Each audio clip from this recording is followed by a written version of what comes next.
connais les séries télévisées. J'ai pas la télé, vieux.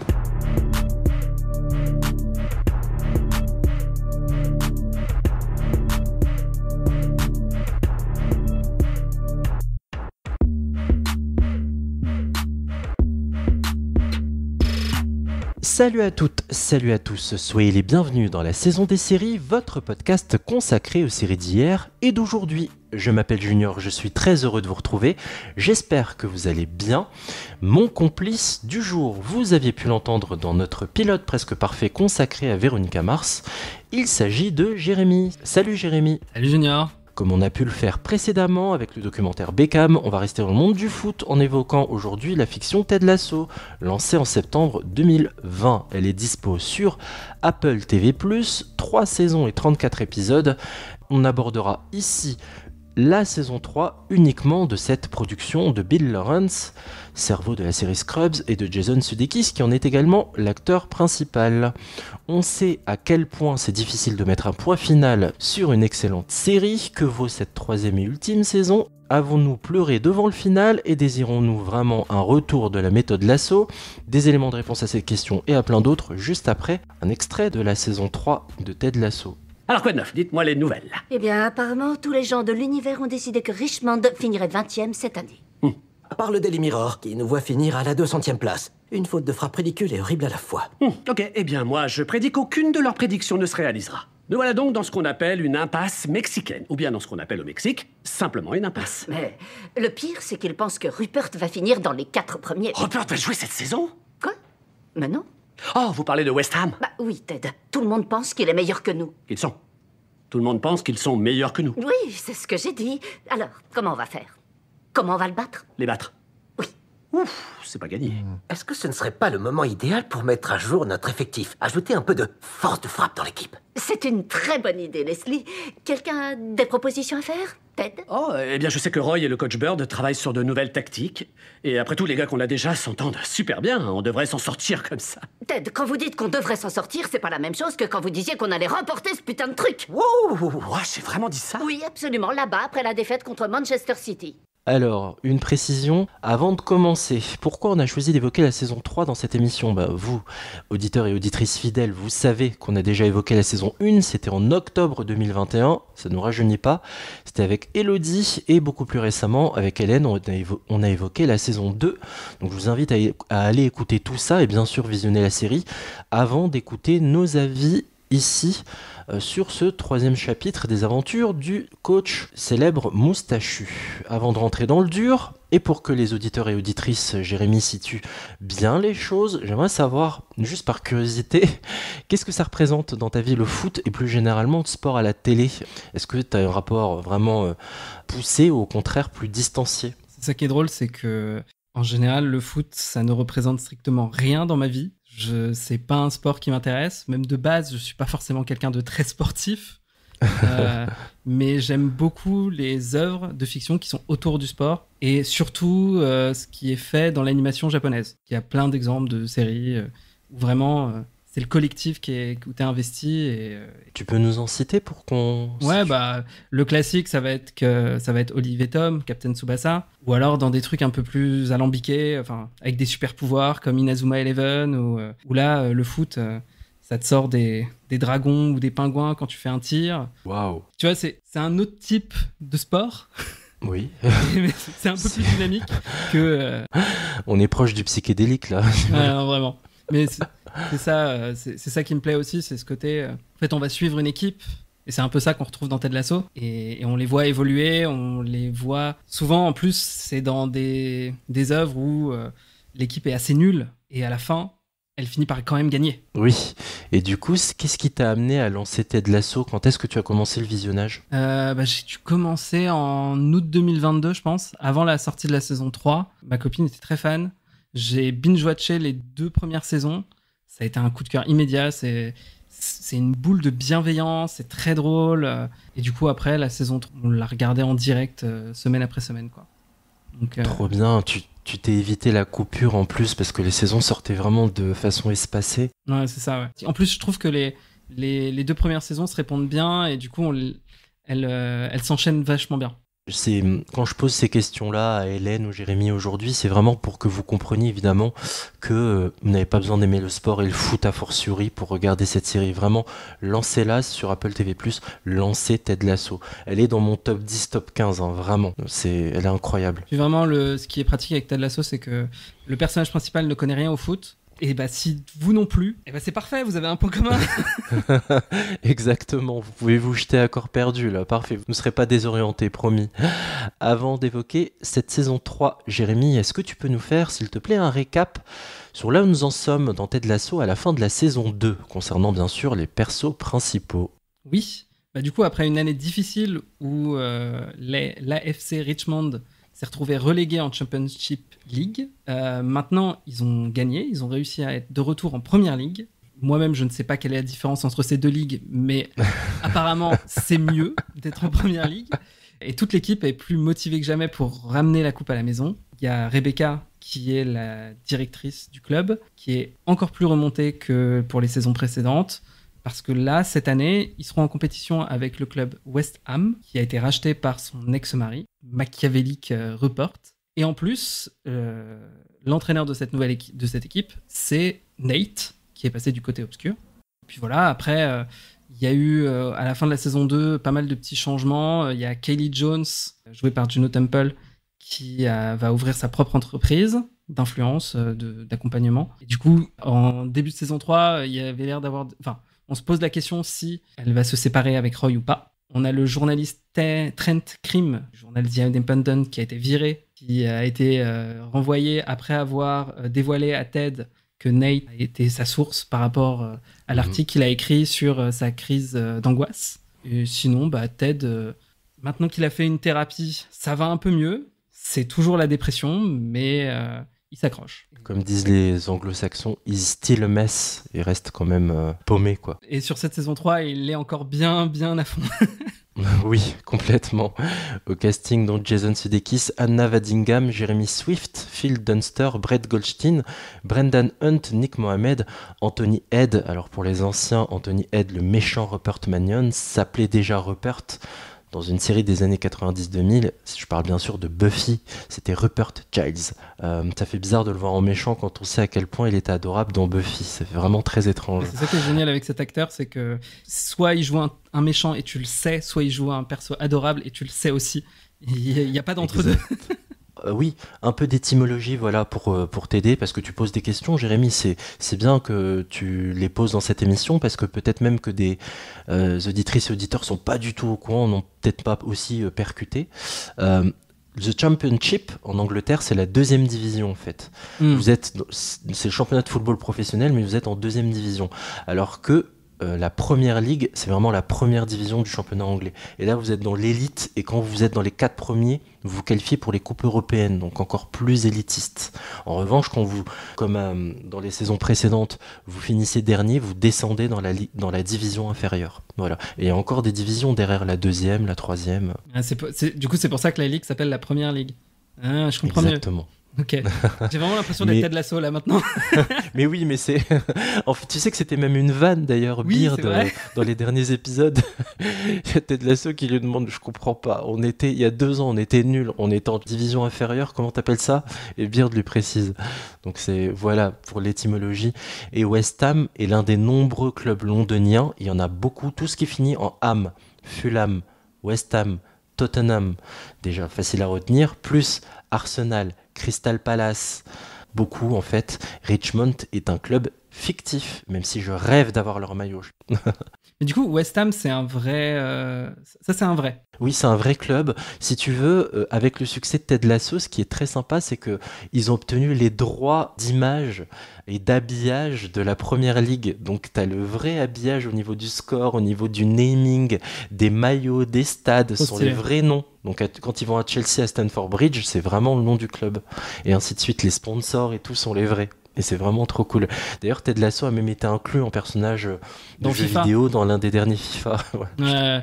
Moi qui n'y joue pas, j'étais très tenté à l'acheter, juste pour jouer avec Roy Kent. Well, I'd love to know what experience you have in these areas.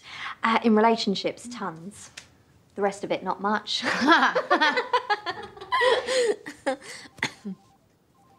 And where did you go to university? I didn't go university. Didn't go? No. Okay. And what were you doing before this? I was modelling. Yeah. Okay, thanks, Shanti. Right, well, I think I've got it. So you've hired a former model with no previous experience, no higher education for a job that doesn't exist. Lovely. Well, welcome to the team, Shandy. Et évidemment, on va poser, comme d'habitude en début d'émission, un avis global.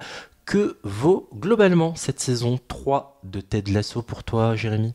Dans l'ensemble, je l'ai trouvée plutôt bonne. C'est une bonne conclusion, c'est très émouvant. Mais elle est un peu longue. On en parlera, les épisodes ont été un peu rallongés.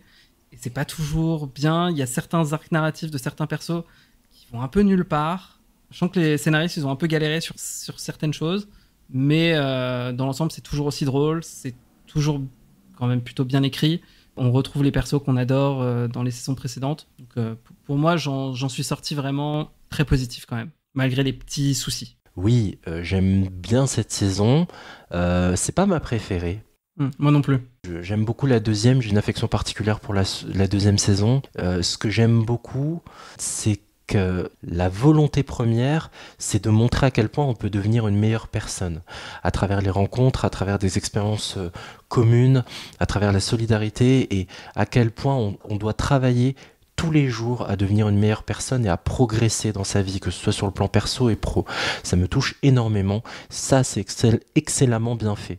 Maintenant, malheureusement, ça s'étire et ça s'étire et ça s'étire, et je ne vais pas vous mentir, c'est rare que je fasse ça, je déteste ça, mais j'avais déjà vu bien sûr lors de sa sortie la saison 3, il y a un an, mais là en la revisionnant, j'ai fait plus 10 secondes, de temps en temps, plus 10 secondes, parce que ça avance, ça traîne quoi, et c'est dommage. Et l'émotion est là, l'humour est là, on se marre beaucoup, et parfois on est complètement foudroyé par des scènes extrêmement touchantes, par la bienveillance, par la gentillesse, par le fait de tirer les gens vers le haut, c'est génial. Mais des épisodes de 50 minutes, 1h09, 1h15 pour le dernier épisode, je ne suis pas en accord du tout avec ces choix-là, et ceux qui nous suivent depuis des années le savent, les épisodes longs, ça me gonfle. Stranger Things, ça m'a fait abandonner la saison 4. Ça me gonfle. Donc voilà. Non, mais je suis d'accord avec toi. C'est ça qui est le plus frustrant, c'est qu'il y a des purs moments très Ted Lasso, vraiment excellents. Et c'est au milieu de parfois des scènes un peu qui sont à rallonge, quoi. On sent qu'ils veulent une place pour chaque personnage. Et en même temps, tu vois, il y a aussi des trajectoires de personnages qui vont trop vite. Ça, on va en parler. C'est ça que j'ai du mal avec le rythme de cette saison, même si je l'aime beaucoup, c'est un peu les montagnes russes des fois. On va rester là-dessus sur le négatif, on va commencer par l'évacuer si tu veux bien. Est-ce qu'il y a vraiment des choses qui t'ont fortement déplu, des trajectoires de personnages, des épisodes où tu t'es dit non vraiment j'avais pas besoin de voir ça dans la saison 3, ou ça fait partie des choses qui m'intéressent le moins, vivement qu'on avance un peu plus? Moi, les deux persos qui m'ont le plus déçu, ça va être la trajectoire de Kaylee, que j'ai trouvé en fait être juste une redite, parce que au début j'étais un peu à fond dans son histoire d'amour avec... On va resituer.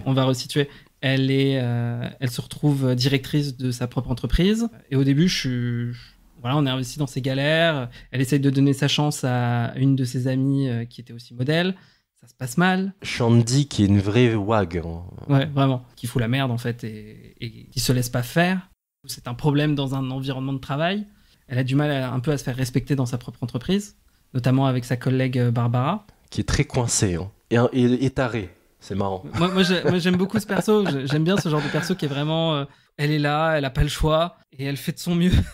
C'est ça. Et ça, cette partie est intéressante, mais après, elle se retrouve dans une romance avec son boss, qui est une boss, qui s'appelle Jack, et qui, au début, est très cute, et qui, en fait, se transforme très vite en relation toxique. Je suis un peu triste pour Kaylee, mais...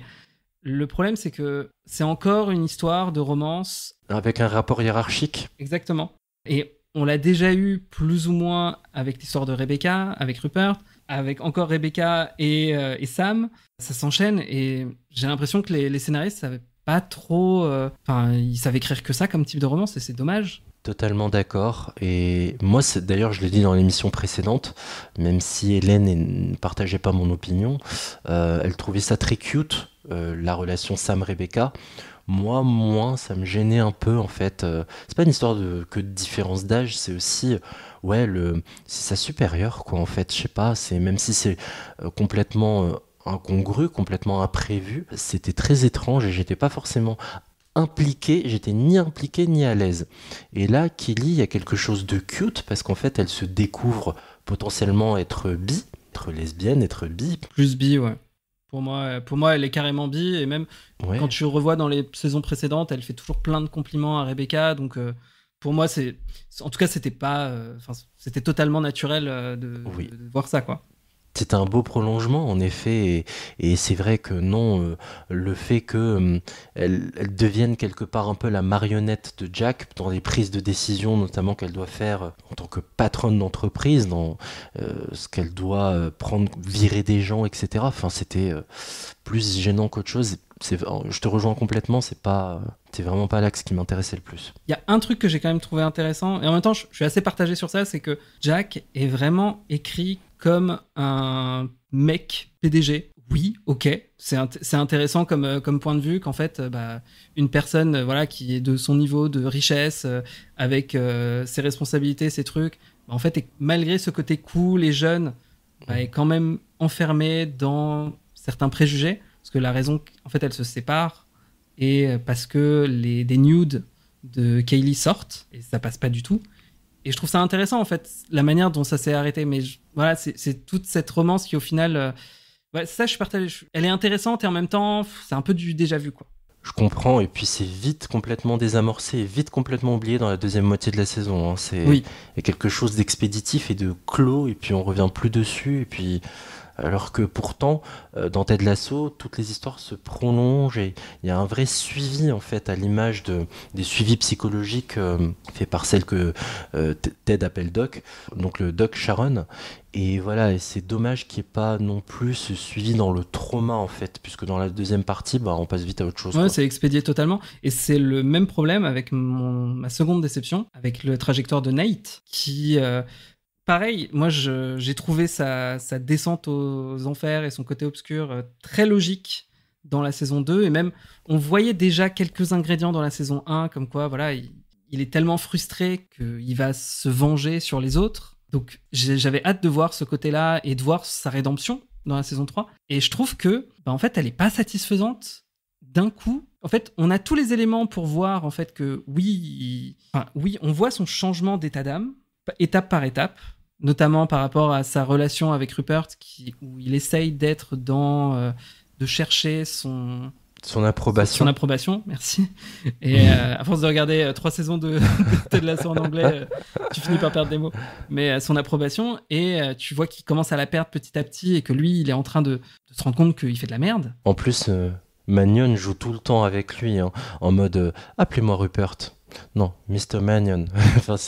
Il joue tout le temps avec lui, le chaud-froid, quoi. Anthony Head, il est terrifiant, il est vraiment horrible dans cette saison, c'est un plaisir de le voir. Avec son long manteau comme ça, quand il quitte une pièce, tel Severus Rogue. Mais voilà, en fait, à un moment, il décide de quitter son taf d'entraîneur. Si je me souviens bien, c'est parce que Rupert l'avait invité boire un verre. Une soirée.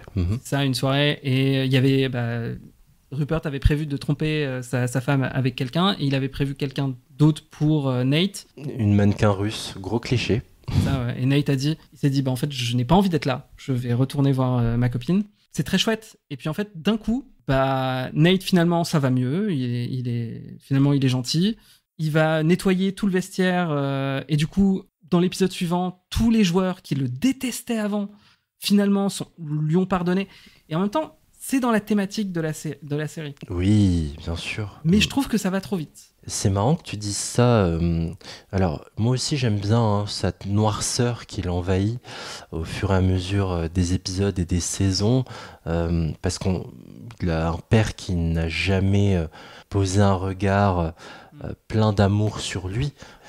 Il a toujours été rabaissé par le père, et du coup, il manque de confiance en lui. Il est très... renfermé, il parle un peu dans sa barbe pour justement arriver à séduire Jade. Ça a été tout un truc, hein. Ouais. Il a galéré, mais il y est arrivé, et il gagne en assurance. À son contact, il devient une meilleure personne aussi. Et ce que j'aime beaucoup, c'est que Jade va extirper le meilleur chez lui pour qu'il fasse ce qu'il sait faire le mieux, au lieu de perdre son temps à travailler dans le restaurant avec Jade. C'est vraiment de redevenir coach. Et j'ai bien aimé quand même le fait que ça passe par l'approbation de Beard, qui donne son accord pour dire voilà, Ted c'est mon meilleur ami, c'est la famille, je l'ai trahi comme toi tu l'as trahi, donc si tu reviens, attention de pas merder à nouveau. Ouais, je suis d'accord, c'était une très belle scène. En effet, les joueurs, c'est peut-être un peu trop rapide, mais Beard, qui parle peu, mais qui parle bien, vraiment dégage un truc très sympa, un peu fou, hein, son image. Mais le début est terrifiant quand il arrive, la porte de Nate, et tu vois que Nate, il est vraiment pas bien. Il sent qu'il pourrait se faire planter à n'importe quel moment.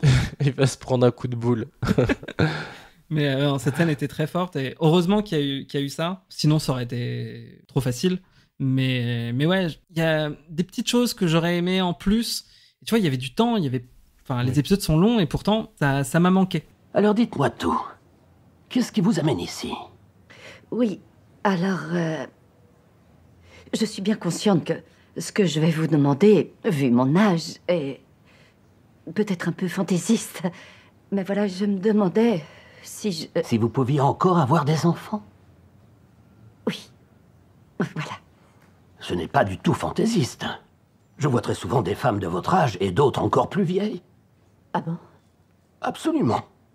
Par contre, vous devez savoir que ça ne garantit rien. Oh non, bien sûr, je m'en doute. Mais on peut faire quelques tests et voir ce qui est possible. Ça vous va? Très bien, oui, merci. Alors, veuillez patienter une minute. Je vais prévenir mon assistante. Elle va vous faire une prise de sang et une échographie. Ça m'a fait plaisir de vous voir. Moi aussi. Et allez, Richmond! Moi, très rapidement, sur une chose qui m'a un peu agacé, c'est quand Rebecca va voir la voyante et elle lui donne des informations, et du coup, ça devient un fil rouge de la saison.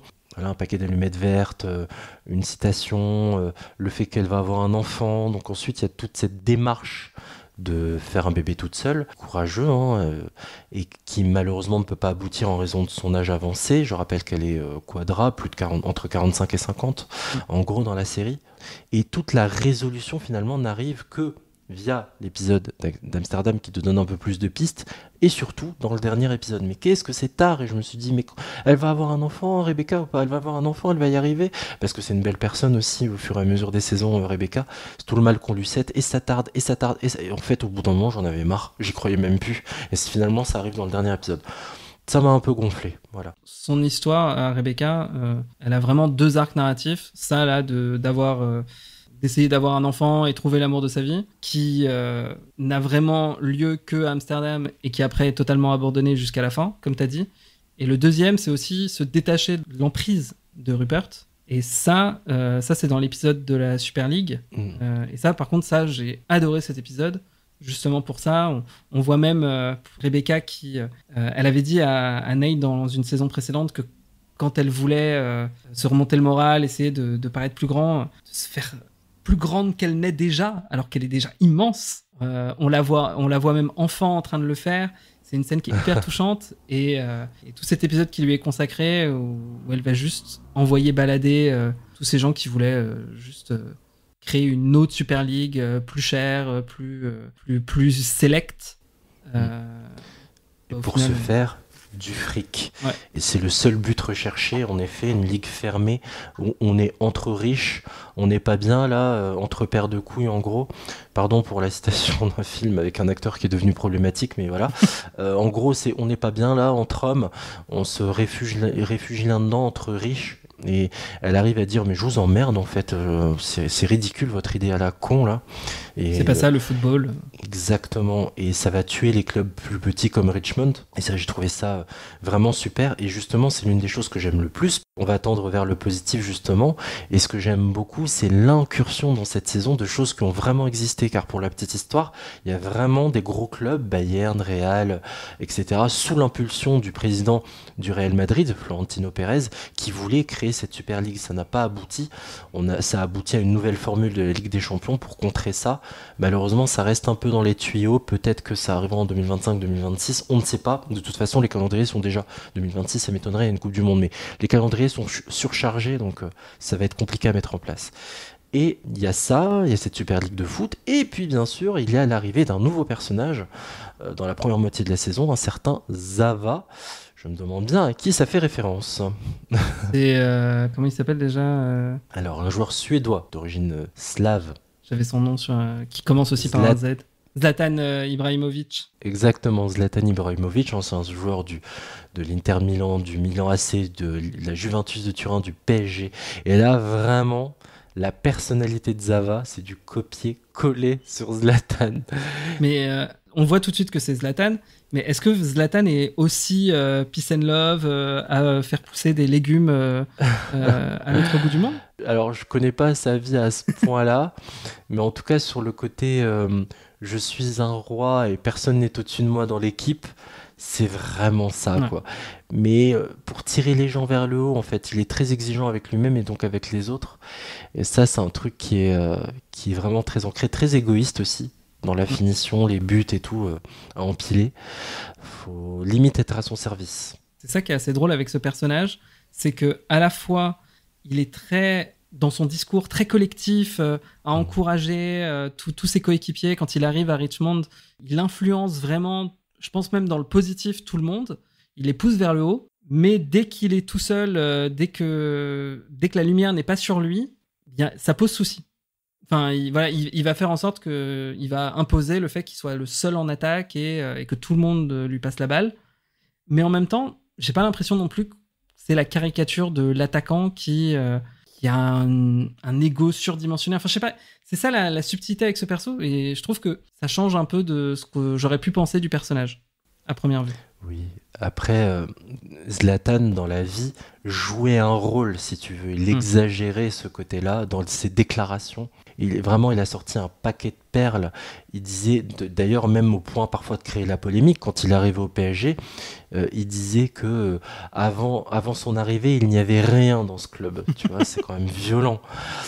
C'est pour dire, là, il était dans un moment de colère quand il disait ça, mais que ce soit dans l'enthousiasme ou la colère, il y a toujours un côté excessif où il ramène tout à lui et il est au-dessus. Et quand Olivier Giroud est arrivé au Milan AC, il dit Olivier Giroud est un bon joueur, mais je le préviens, au Milan AC, il n'y a qu'un seul roi, et c'est moi. En gros, quoi. C'est exactement Zava, c'est pareil, quoi. C'est de la décla, mais dès qu'il faisait une déclaration dans un cadre des contracts et tout, conférence de presse, plateau télé, il en faisait des caisses. Et c'est ça dont ils se sont inspirés dans Ted Lasso. Je t'avoue, je me souviens surtout de sa marionnette dans Les Guignols. Ah, bien sûr. Mais il était premier degré, tu me rappelles une autre citation. Pardon, je te laisse finir. Vas-y. Non, ouais, c'est le seul truc que j'avais à dire. Mais justement, tu sais qu'on lui a fait remonter à ses oreilles le verbe zlataner, qui était utilisé par les Guignols. C'est vrai. Et il était premier degré, là. Il a dit, si on veut mettre mon nom comme un verbe dans le dictionnaire, bien sûr que j'encourage à le faire. En gros, c'est un honneur, c'est normal de le faire, en fait. Mais what? Le gars est fou, quoi. Donc voilà pour ce personnage de Zava, qui, très sincèrement, quand il est évacué de la série, moi, ça m'a pas déplu. Je me suis dit, ouf, enfin, on revient un peu entre nous. Ouais, bah, je trouve qu'il donne un arc narratif à Jamie. Lui qui était dans la saison 2, qui a vraiment eu son glow-up émotionnel. Moi, j'adore Jamie. Je crois que c'est un de mes personnages préférés. Jamie Tart, Jamie Tart, hein, voilà. Ouais, c'est ça.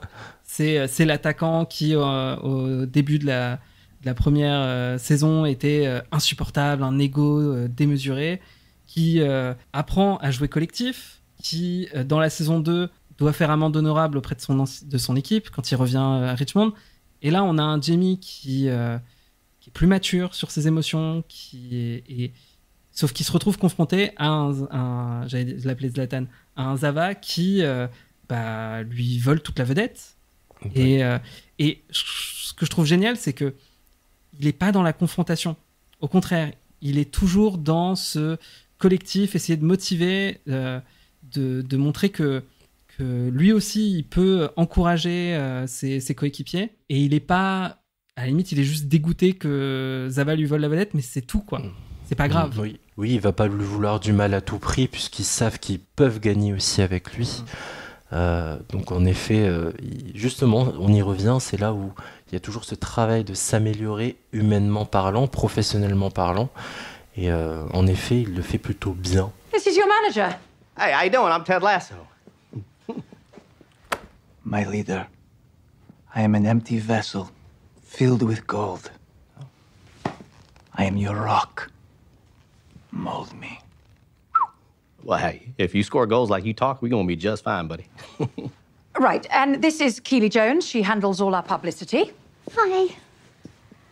My queen. Oh. My actions today have made your job much more difficult. No, don't worry about it. No such thing as bad press, right? My integrity disallows me to agree with that statement. Oh, for God's sake, allergic to hummus. Yeah, I know. Oh my God, you're here. And you are there. And this is Leslie Higgins, our director of football. You are the glue. Thank you very much. On a parlé de Zava, on a parlé de la Super League. Et puis, il y a aussi un personnage qui prend un peu plus de place dans cette saison. C'est l'arrivée de Trent Cream, donc de The Independent, qui va écrire un bouquin sur Richmond. Il a envie d'être là en tant que petite souris et d'écrire un livre, comprendre un peu les raisons de leur succès. Et moi, j'aime beaucoup ce personnage. Ouais, moi aussi. J'adore encore une fois son évolution. Ouais, bah, il passe du journaliste qui pose les questions un peu reloues, mais qui sont toujours pertinentes, qui finit par apprécier Ted Lasso, être fasciné par sa gentillesse et son humilité. Le fait qu'il soit maintenant inclus dans l'équipe, au début juste comme un regard, et puis je trouve ça hyper intéressant, même son arrivée fait énormément débat au sein de l'équipe. Roy Kent ne veut surtout pas que l'équipe le parle à Trent, parce qu'il a une rancœur, parce que quand il était jeune, quand il commençait sa carrière, Trent avait écrit un pamphlet assassin à son égard, qui l'avait beaucoup blessé. Et puis voilà, il va devenir un membre à part entière de l'équipe, avec son point de vue et toujours sa phrase un peu cynique, un peu drôle. Oui, et toujours piquant, ouais. Toujours. C'est un perso aussi qui, sur un des nouveaux arcs narratifs, n'ont pas été explorés en saison 1 et 2, va se révéler aussi être précieux. Pardon, je voulais aussi parler dans l'incursion de choses réelles du monde du football qui ont été transposées dans Ted Lasso. Je voulais aussi surtout parler d'un épisode évidemment qui m'a bouleversé à plein d'égards. Lorsque Sam rate un penalty, il a ouvert un restaurant dans Londres et celui-ci a été saccagé. Il y a un élan de solidarité qui m'a fait chialer et qui me fait chialer à chaque fois, de tous les joueurs qui viennent l'aider à réparer. Et évidemment, quand vous connaissez un peu le foot, ça s'est produit 2 fois. Ça s'est produit récemment, dans l'histoire récente du foot, malheureusement. Ça s'est produit à l'Euro 2021. C'était en 2020, c'est joué en 2021, quand l'Angleterre, des tireurs noirs ont raté leur penalty. Rashford, notamment, Bukayo Saka, et j'en oublie, plusieurs joueurs noirs ont raté. Et puis aussi au niveau de l'équipe de France, lors de ce même Euro, Kylian Mbappé, et derrière, a raté son penalty. Et derrière, ils se sont pris des sauts d'insultes racistes. J'aimerais beaucoup en fait avoir ton regard sur cet épisode. Qu'il y ait des insultes racistes dans les tribunes de foot, ça j'en suis conscient. Qu'il y avait des exemples récents, ça m'attriste, mais ça je n'étais pas forcément au courant. Mais en tout cas sur cet épisode, ouais, pareil, j'étais extrêmement touché, même le fait que... Parce que surtout, ça se rentre aussi dans le contexte où il a pris une position politique contre une politicienne anglaise qui avait un discours très anti-migrant. Et lui, un peu encouragé par la chef cuistotte de son restaurant, va prendre la parole. Il va se prendre... un torrent de merde, comme on dit, un shitstorm. Un shitstorm, exactement. De la part de cette politique et de plein de gens qui l'insultent. Et lui, il essaye, toujours avec sa bienveillance, d'essayer de trouver les bons mots pour essayer de convaincre. C'est hyper fort. Et en fait, il y a ce moment où en fait, d'un coup, en fait, il va dans son restaurant qui est saccagé. Il arrive au match et puis en fait, il voit son père qui était là, dont il est extrêmement fier, et il s'effondre. Et cette scène est terrible. Il y en a plein des moments bouleversants. Voilà, c'est pas forcément un des épisodes auxquels on pense, mais pareil, ça a été emprunté dans le monde du sport. J'ai même envie d'élargir quand il prend, parce que toutes ces insultes, la politique avait sorti l'équivalent de ce que LeBron James s'était pris lors du décès de George Floyd, ta gueule et dribble. Il s'était pris ça, LeBron James, de la part d'un politique, et tu sens que Ted Lasso, ils ont puisé là-dedans. Bon, je referme la parenthèse. Pour poursuivre concernant Trent Cream, et pour poursuivre sur notre lancée aussi de l'arc narratif de Keely, il y a, et Dieu sait que c'est casse-gueule d'aller sur ce terrain-là, quand jusque-là on a eu que des relations sentimentales hétérosexuelles, il y a des arcs narratifs LGBT, et j'aimerais bien t'entendre là-dessus, sur cette fois, tout ce qui concerne le personnage de Colin. Ouais, bah c'est intéressant au final, parce que Colin Hughes, désolé pour mon accent terrible, Hughes. Colin Hughes. Dans la saison 1, c'était vraiment juste un perso très secondaire de l'équipe, même qui faisait partie des bullies avec Jamie. Et au final, dans cette saison 3, on découvre qu'il est gay. Et il y a forcément toute une discussion sur être gay dans le sport, être gay dans le foot, et en fait, où ça se place. Oui, il le dissimule et il y a tout un pan de l'histoire où en fait le capitaine McAdoo comprend pas, il est très en colère contre lui, il le met un peu de côté, il l'ignore, mais pas pour les raisons auxquelles on pourrait penser. Justement, moi je trouve que là, j'adore ce qu'ils ont développé avec Isaac McAdoo. Lui, tu vois tout de suite qu'il vit mal cette situation, et en fait, on comprend tout de suite, et puis c'est dit après dans l'épisode, que lui, ce qu'il ressent, c'est une double déception. Il est déçu que son ami lui ait pas fait confiance toutes ces années, qu'il ait caché son homosexualité. Et en même temps, il est déçu envers lui-même. Je pense qu'il sait au fond de lui que s'il avait su avant, ça aurait potentiellement influencé sa relation avec Colin. Et ça le blesse, quoi. Et à la fin, quand Colin a fait son coming out, dans une situation assez... pour expliquer, dans un épisode précédent, Isaac découvre en récupérant son téléphone qu'il est gay. Et dans l'épisode suivant, il y a un supporter qui va lancer une insulte homophobe parce qu'il jouait mal, ce qui n'est pas une bonne raison. Et c'est pas Colin qui va s'énerver ou quoi que ce soit, parce que j'imagine que malheureusement il a l'habitude, mais c'est Isaac qui va tout de suite s'énerver, qui va aller lui casser la gueule au supporter, pas à Colin évidemment. Et en fait, c'est pas qu'il a pris l'insulte pour lui, c'est qu'au contraire, il voulait protéger son ami. Et je trouve cette scène super belle. Magnifique. Le fait aussi, la déclaration de Roy au journaliste quand il lui demande mais pourquoi est-ce que McAdoo a fait ça, et en fait il explique que il a eu un coup de colère, mais c'est pour une bonne raison. Cette raison, vous n'avez pas besoin de la connaître, mais il ne faut pas que ça impacte sa carrière dans le futur. J'ai trouvé ça super beau. Même il y a une phrase qui m'a marqué, c'est quand Colin fait son coming out auprès de son équipe, Ted va lui dire « We do not care ». On va pas ne pas s'en foutre. C'est ça. Et je trouve ça très fort, parce qu'il y a toujours cette idée que la sexualité d'un personnage, enfin d'une personne, c'est pas important. On s'en fiche que telle personne est hétéro ou tel gay, mais bizarrement, ça pose problème quand la personne est gay. Et justement là, ce que dit Ted Lasso, c'est « Non, c'est important, on tient à toi ». Exactement, et c'est un renversement que j'aime beaucoup, de casser cette idée-là que, non, on n'a pas à s'en foutre que, justement, que vous soyez de la communauté LGBT, vous pouvez être insulté, lynché, tué pour ça. Donc c'est pour ça qu'on ne va pas ne pas s'en foutre. Et cette scène est sublime aussi. On parle de beaucoup de moments d'émotion, mais promis, on se marre beaucoup. Il y a des moments improbables, promis, mais vraiment. Mais tu vois, moi, j'ai vu beaucoup de critiques du fait que pour les romances LGBT qu'il y a dans la série, on a une relation toxique avec Kaylee et on a juste une histoire bête et méchante de coming out. Mais je trouve que, en tout cas, même si c'est qu'une histoire de coming out, en 2023, ça paraît un peu du déjà vu, mais dans le monde sportif, dans le football, c'est encore tabou de dévoiler son homosexualité.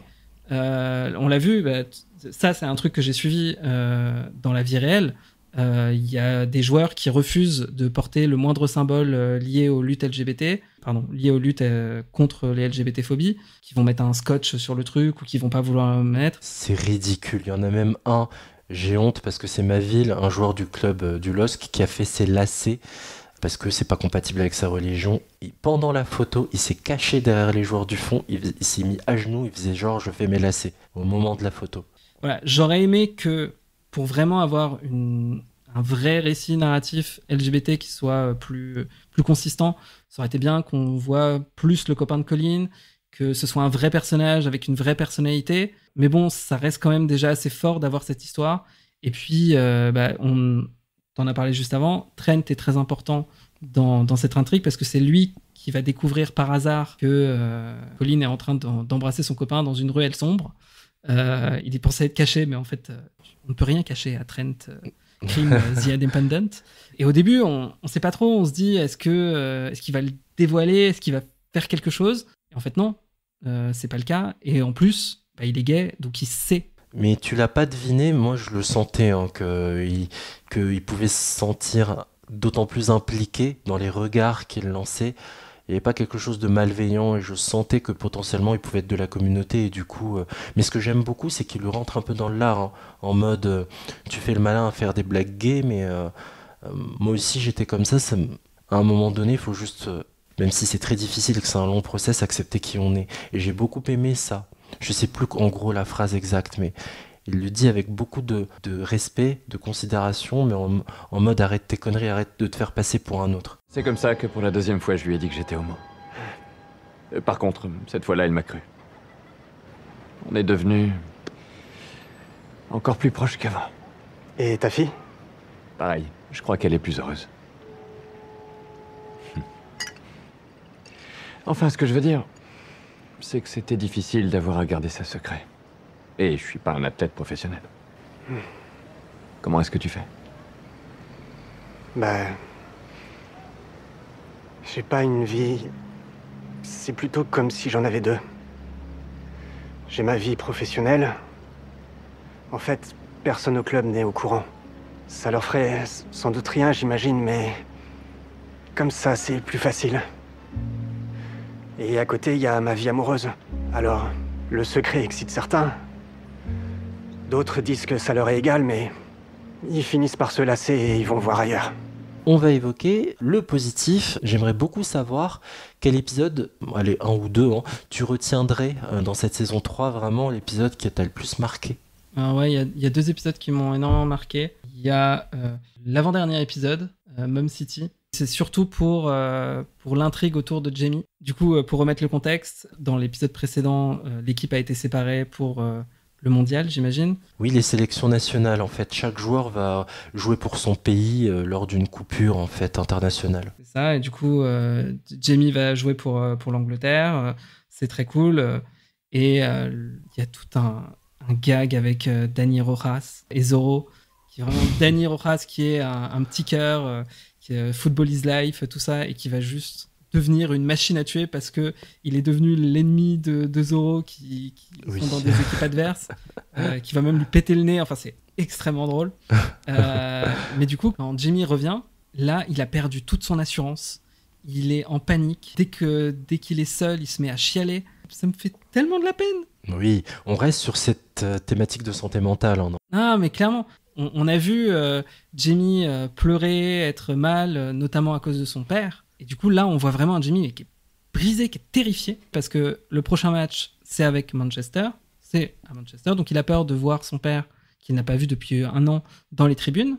Toute sa confiance est brisée. Et la seule chose qui va lui permettre d'aller mieux, c'est de retourner chez lui, voir sa mère. C'est trop mignon. C'est vraiment un fils à maman, mais de la meilleure des manières possibles. Il est trop chou. Et sa mère est trop chou, son beau-père aussi est adorable. Voilà, il est aimé, il est entouré. Roy et Kelly le suivent en secret et ils se font gauler n'importe comment.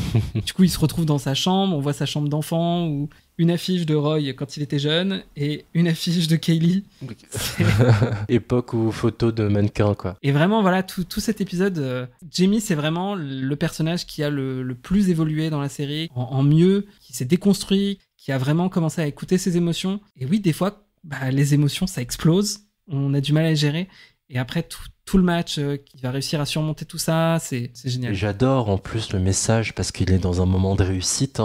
Il marque des buts magnifiques qu'on ne voit pas forcément, en fait. Et ça, j'ai beaucoup aimé ce choix de nous montrer que on peut arriver à nous émouvoir et à créer de la ferveur chez les spectateurs et autres, sans forcément voir les buts. Et j'ai trouvé ça très très cool. On a compris que on vit un moment d'euphorie et qu'on n'a pas besoin de tout voir dans les détails. C'est juste de voir le cheminement et toute la remontée de cette pente qui était ardue, quoi. Et ça, c'était vraiment très sympa à observer.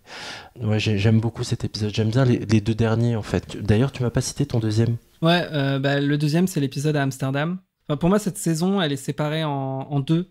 Il y a la première partie qui se termine par Amsterdam, et en même temps, Amsterdam, c'est un peu la porte vers la seconde partie. Ouais, la première partie, c'est avec Zava. Il remonte la pente, mais c'est un peu artificiel. Et à partir de l'épisode d'Amsterdam, c'est vraiment la remontada totale, que ce soit en termes de confiance en soi, de réussite, de victoire. Et celui d'Amsterdam, c'est, je pense, un de mes épisodes favoris de toute la série. Parce qu'on va suivre, du coup, Rebecca qui tombe à l'eau et qui se fait sauver par un Hollandais. qui est une romance hyper douce, hyper chouette, et en train de se... Un Néerlandais, un Batave. Ouais, c'est ça. Voilà, tout ce que Rebecca mérite comme amour, elle le reçoit. C'est top.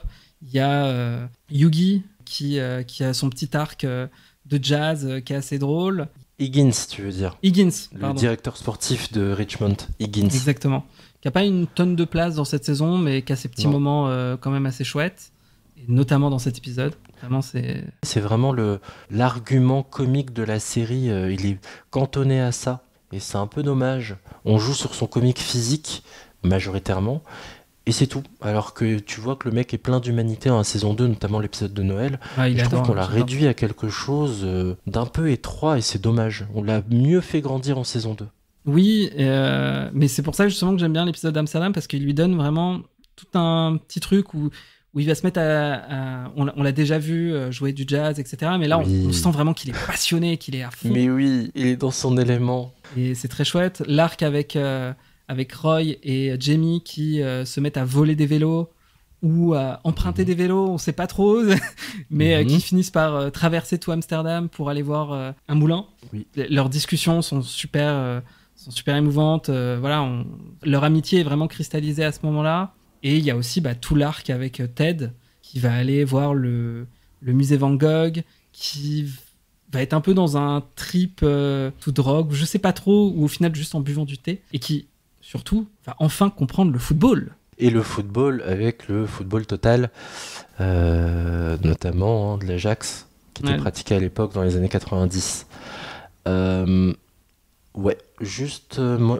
L'avant-dernier, je suis d'accord avec toi, Mom City. Et le dernier qui, malgré ses longueurs, moi, m'émeut énormément. Je le trouve aussi très drôle. C'est juste comme il faut, c'est logique. Et ça me suffisait, en fait. C'est difficile de mettre un point final sur une série. Et je trouve qu'ils l'ont fait avec beaucoup d'élégance.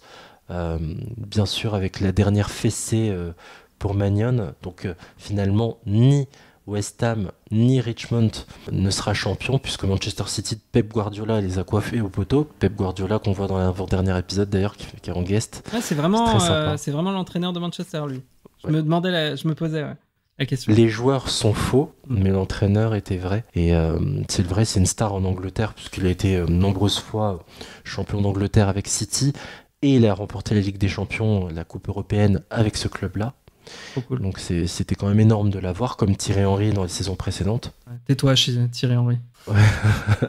C'était chouette avec cet entraîneur, parce que du coup, il y a un petit moment où Bird et Ted sont genre « Waouh, il nous a félicité !» quand ils ont gagné contre Manchester. Quand il félicite Jamie, qui lui dit « Bravo, t'as bien joué », etc. C'est pareil, c'était un petit moment touchant, vachement complice. C'est d'autant plus touchant parce qu'il est iconique en Angleterre, vraiment. C'est une légende, il a beaucoup gagné avec le Barça, le Barcelone de Messi à l'époque. Donc il a encore un peu plus gagné en Angleterre en plus. C'est vraiment un génie en termes de coaching qui est connu et reconnu là-bas. C'est d'où le côté très émouvant de ces scènes-là. What the heck you doing here? I just bought a ticket to get through security so I could come and say a proper goodbye. Ah. Classic rom-com leave cute tactic. Love it. Okay. Well, hold on. You bought yourself a first-class ticket for a flight you ain't ever gonna take? Right, yes, that was just force of habit. Okay, sure. I see you're sticking around, though, huh? Well, Ted, you're going home to your family, and I actually want to stay with mine. It's a great picture. Yeah. Can't wait to read the article. It's not bad, actually. I would have preferred if they hadn't described me as the club matriarch. Yeah. I mean, it does have more gravitas than Soccer Mom. Thank you. Oh, sorry. No, I'm sorry. Please, you go first. Thank you. Thank you. Ouais, j'aime beaucoup. Le dernier, vraiment, est top. Mais même si 1h15, c'est beaucoup trop long. Mais je vous recommande cette conclusion qui m'a vraiment satisfaite à l'époque. J'avais peur que ça se finisse pas comme il le fallait. Mais le retour à la maison de Ted est logique. On a même un peu évincé le beau-père qui est entré dans la vie de son ex-femme. Tu le vois retourner dans la maison familiale au Kansas. Beard qui retourne retrouver sa Jane. Rebecca qui est heureuse avec son compagnon, c'est Yann, si je dis pas de bêtises. D'ailleurs, je voulais te poser une question sur la fin. Oui. Parce que, du coup, à la fin, on voit Ted qui prend l'avion, qui est tout seul, parce que Baird veut rester. Il a simulé une crise d'appendicite. C'est très drôle quand la steward lui demande « Mais vous voulez accompagner votre ami et tout ?» Et Ted est juste en mode « Non, ça va. » Et la steward qui part en mode « Quel connard !»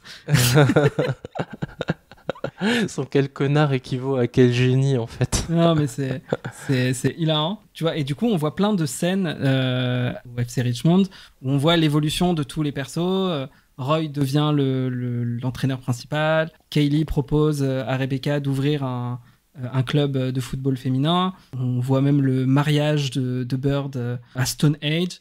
Il y a plein de moments qui sont très satisfaisants et qui sont très logiques. Mais la question que je voulais te poser c'est vrai ou pas? Parce que moi, j'interprète ça plutôt comme Ted rêve, pense que c'est ça qui va se passer. Parce que la fin, tu vois, une chose qu'on n'a pas dit, mais Ted Lasso, c'est très... ça fait beaucoup de références à la pop culture. Oui. Impossible de faire la liste complète. Mais je trouve que la fin de Ted Lasso ressemble beaucoup à celle d'Inception. D'accord, avec la fameuse toupie. Avec la fameuse toupie, mais c'est le côté où, voilà, il sort d'un avion, il rentre chez lui, il y a ses enfants, il va jouer, etc. Et moi, j'ai vraiment l'impression que en fait, toutes ces scènes qu'on a vues, c'est de cette manière que Ted imagine la suite, mais que c'est pas forcément le cas. Et cette réponse me va aussi. Je sais pas, pour toi, c'est vraiment ce qui s'est passé, quoi. J'ai vraiment pas du tout pensé à ce point-là, parce que il y est allé à Richmond, en Angleterre. Il a laissé son fils derrière lui, parce qu'il traversait un divorce, parce qu'il allait pas bien. Moi, ce qui me plaît beaucoup dans la série, les fidèles de l'émission savent l'amour que j'ai pour Newport Beach, vous aussi, et ce que j'aime beaucoup dans la relation Ryan-Seth, c'est qu'à la fin des 4 saisons, quand ils se quittent, il y a une phrase qui m'avait marqué où l'un dit à l'autre, je sais plus qui, mais on est dans un meilleur état que quand on s'est connus il y a 4 ans. Et là, c'est pareil, c'est-à-dire que Ted Lasso, Rebecca, quand ils se quittent, il y a beaucoup de ça dans l'aéroport qui ressort, on est quand même dans un meilleur état que quand on s'est connus 3 ans plus tôt.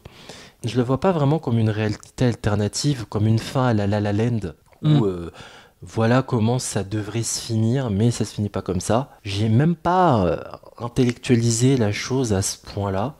Peut-être. Moi, j'aime la fin telle qu'elle est, en fait. Le fait qu'il ait fini son cycle de réparation, de l'âme, de l'esprit, du corps, de tout ce que tu veux, et que finalement, j'ai plus vraiment de raison de continuer de coacher à Richmond. J'ai juste envie de retrouver mon fils parce que j'avais besoin d'air, j'avais besoin de laisser de l'air à ma femme pour qu'elle se reconstruise, pour que je me reconstruise. Je vais un peu mieux maintenant, je rentre à la maison, mon fils a besoin de moi, quoi. Je l'ai vraiment vu comme ça. Et ça me paraissait justement cohérent pour Beard, pour Rebecca, pour Killy qui ne fait pas de choix, parce qu'il y a truc de... Ouais, dans la fin, il y a Jamie et Roy qui, maintenant qu'elle est célibataire, se disent « maintenant on a évolué, on est beaucoup plus sain et beaucoup moins toxique, ça te dirait de te mettre avec l'un d'entre nous ?» Et en fait, non. Alors qu'ils auraient fait un chouette trouble. Au final. Mais peut-être que dans les années à venir, on aura ça, hein, je ne sais pas. Mais en tout cas, ouais, c'est tant mieux. En fait, elle tient à sa liberté et tout. Oh, pardon pour la référence encore à Newport Beach, mais il y a un personnage, Julie Cooper, qui fait le même choix. Il y a 2 hommes qui veulent l'épouser. Elle dit, en fait, je veux aucun de vous deux. J'ai tout le temps été en couple et j'ai envie d'être seule avec moi-même pour l'instant. Et c'est très bien. Donc voilà, j'ai un peu vu comme ça. Je sais pas si j'ai bien répondu à ta question, c'est terrible. Non, ça me va. Hein. Ça me va très bien. Donc voilà, en gros. Dans le regard que je porte. Je voulais aussi parler d'une bonne série. Il faut toujours un bon méchant. Repenser bien sûr à JR dans Dallas pour les plus anciens qui nous écoutent. J'aimerais savoir, Mannion et Nathan aussi, qui vraiment sont des salauds de première avant potentiellement une rédemption. Toujours ce travail-là de rédemption des personnages. J'aimerais beaucoup avoir ton regard dessus. Rupert, il est détestable du début jusqu'à la fin. Il y a l'épisode de la Super League où on sent qu'il se redonne un côté un petit peu sympathique auprès de Rebecca. Et c'est justement là aussi qu'il est ignoble, en fait. C'est là qu'on reconnaît les gens qui sont les plus toxiques. C'est que parfois, dans des moments de faiblesse, on va se dire ok, en fait, des fois, il est gaulerie, des fois, on peut quand même bien s'entendre. Et c'est là que tu tombes dans le piège de te dire... c'est là, Rebecca a failli tomber dans le piège de se remettre avec lui ou au moment où il va l'embrasser. Et en fait, elle se dit, bah non, en fait, ça y est. Même un de ses arcs narratifs à Rebecca, c'est... Désolé, je parle de Rebecca alors qu'on était censé parler de Rupert, mais c'est aussi... Voilà, c'est ce qu'on disait, de se détacher de Rupert. Elle est focalisée au début de la saison à gagner contre lui. Et finalement... Après avoir réussi à se dire, en fait, Rupert, j'en ai plus rien à foutre, et elle est libérée. Il y a un poids en moins qui lui fait du bien, quoi. Mais c'est comme ça qu'il rentre dans la tête des gens, c'est de créer, que tu le veuilles ou non, un lien avec lui, en fait. Tu crées un lien. Et même dans la détestation, tu crées un lien. Et pendant ce temps-là, il trompe à tour de bras donc sa femme, la jeune Rebecca, avec qui il a eu un enfant. Il trompe avec sa secrétaire, enfin c'est n'importe quoi, donc c'est vraiment un beau salaud qui en plus va dans le dernier épisode carrément descendre des tribunes, invectiver, pousser son entraîneur au sol parce qu'il veut absolument détruire son ancienne fierté, son ancien club Richmond, et battre Rebecca. Il est toxique as fuck, toxique à l'excès, et c'est jouissif, vraiment. Oui, la série a un bon méchant. Et Nathan aussi dans ce registre-là est pas mal. Hein. Ouais, non, il est terrifiant. Enfin, en fait, il est à la fois pathétique et terrifiant. Il y a au début de la saison où il va vraiment humilier ses collègues. Il est pas du tout dans la même approche que Ted, qui va vraiment essayer d'encourager ses joueurs, de les pousser à aller plus loin. Lui, vraiment, c'est juste, il va prendre un joueur comme exemple et il va juste l'humilier pour montrer sa supériorité. Pour mieux asseoir son autorité, écraser, insulter, en effet. Un petit classement. Allez, on fait le bilan calmement. J'aimerais vraiment savoir dans quel sens tu classerais les saisons de ta préférée à la moins bonne, sachant qu'il y en a 3. Ouais, la seconde pour moi est la meilleure. C'est celle qui est la mieux équilibrée, qui est la mieux écrite, qui est la plus drôle, la plus émouvante. Et puis après, allez, je dirais ensuite la troisième en deuxième position et la première. Mais je pense qu'en fonction de mon mood, ça peut être différent, quoi. Exact, ça peut jouer. Hein. J'aurais tendance à avoir... Oh, peut-être que je mettrais la 1 avant la 3. Je trouve que la saison 1 est mieux écrite et mieux consistante. Mais la saison 3 a plus de moments forts. C'est normal parce qu'on est attaché au personnage. C'est dur. Mais quoi qu'il arrive, la saison 2 reste la meilleure. C'est la plus forte. Voilà pour Ted Lasso. Et j'espère qu'on fait partie des Diamond Dogs. Parce que franchement, quand ils aboient, c'est un régal quand ils font les chiens. Ah, c'est génial.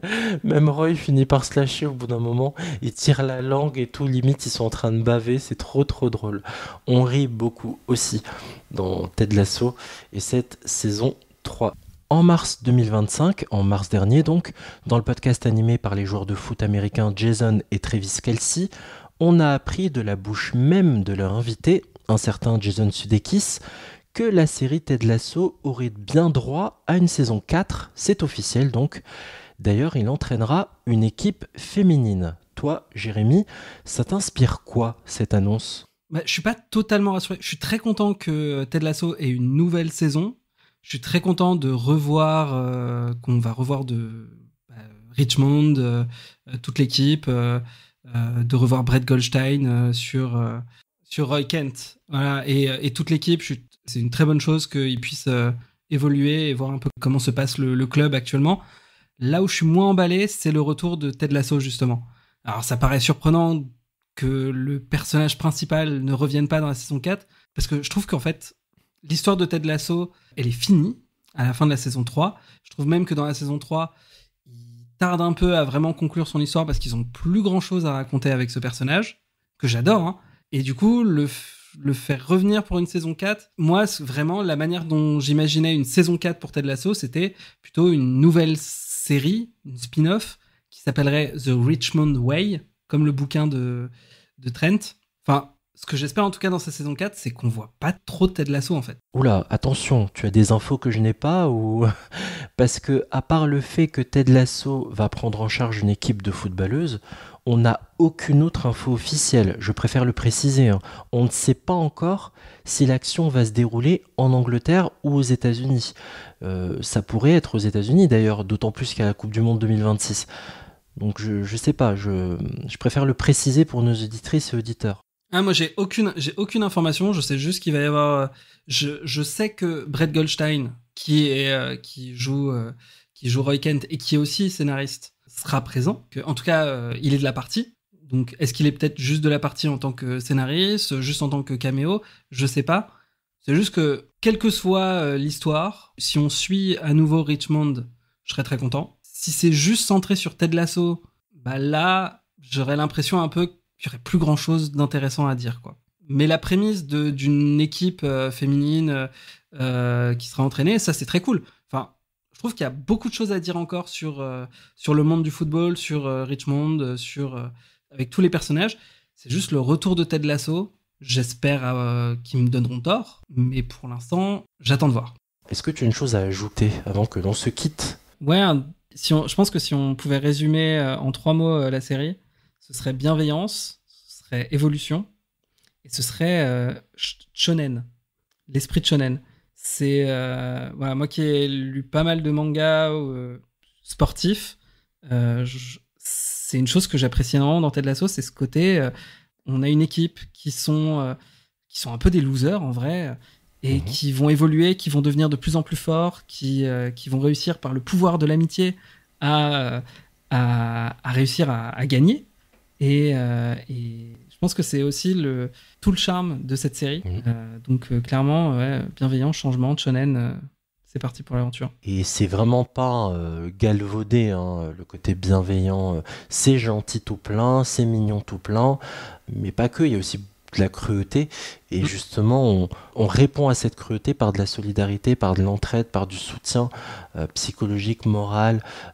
Ça fait beaucoup, beaucoup, beaucoup de bien de voir ça à l'écran dans les années 2020, plutôt que de se tirer dans les pattes, de vouloir écraser l'autre, etc. C'est de se tirer mutuellement vers le haut, ça fait beaucoup de bien. C'est peut-être cucu dans le message, mais je trouve qu'ils arrivent quand même à bien équilibrer les choses à chaque fois, et ça, c'est fort là-dessus. C'est tout l'arc narratif entre Ted Lasso et Nate, où Ted refuse de lui en vouloir, refuse même de le détester, de lui crier dessus, au point que en tant que spectateur, c'est frustrant. Oui, ça peut être agaçant, surtout que les autres persos le réclament. Ouais, mais des fois, moi, je le réclamais aussi, et pourtant, c'est dur de le reprocher à Ted, parce que c'est celui qui est le plus fort, en fait, qui arrive à avoir le bon côté. On parlait du fait que Beard, pardon, je suis désolé pour... Oui, c'est Beard. C'est Beard, mais quand Beard va aller voir Nate pour lui dire « Tu peux rejoindre l'équipe, je te pardonne, je te donne une nouvelle chance », c'est Ted, juste avant, qui lui a montré toute la séquence où Nate est pathétique, après avoir découpé le truc Believe, la pancarte Believe. Même comme là, même en le voyant pathétique, il a de la compassion pour lui, il veut l'aider, et il veut lui donner encore une nouvelle chance. Oui, parce qu'il est brisé, il n'a pas un si mauvais fond que ça. Malheureusement, même s'il y a eu des brimades, des humiliations que lui a subies et qu'il a fait subir à d'autres, il ne savait pas en fait comment se contrôler et devenir une meilleure personne. Et en effet, au contact du club, au contact de sa compagne, de sa copine, Jade, c'est mieux, quoi. Ça va mieux. Et ça, c'est sympa à observer, en effet. On vous laisse vous faire votre propre avis. Les 3 saisons de Ted Lasso sont disponibles sur la plateforme Apple TV+. Je le rappelle, vous l'avez d'office, cette plateforme, si vous êtes abonné à Canal+. La saison des séries, c'est fini. Merci Jérémy d'avoir été avec moi. Merci à toi. Pour écouter ou réécouter nos anciens épisodes de la saison des séries, vous pouvez nous retrouver sur votre appli podcast préféré et pour nous dire que vous nous aimez, vous pouvez laisser un commentaire et 5 étoiles sur les applications Spotify, Apple Podcast ou Podcast Addict. N'oubliez pas de nous suivre sur Insta, la saison des séries. Merci à vous, amis auditrices, auditeurs, d'être fidèles depuis toutes ces années à la saison des séries et un pilote presque parfait. Je vous souhaite à toutes et à tous plein de bons épisodes et je vous dis à très bientôt. Ciao. Salut.